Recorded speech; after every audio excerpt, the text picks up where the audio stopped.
மனுஷரின் தயவை உண்டு பண்ணுவார், நான் நிலம் போற்றிட உயர்த்தி மகிழ்வார்.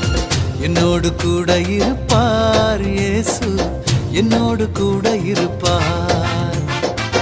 என்னாலும் கூட இருப்பார் இயேசு, எப்போதும் கூட இருப்பார்.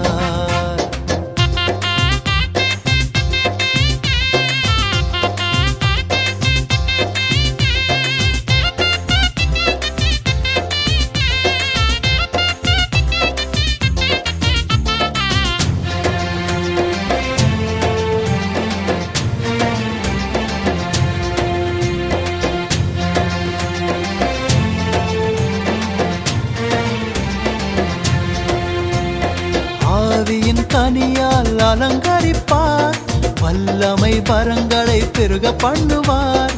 ஆவியின் கனியால் அலங்கரிப்பார்.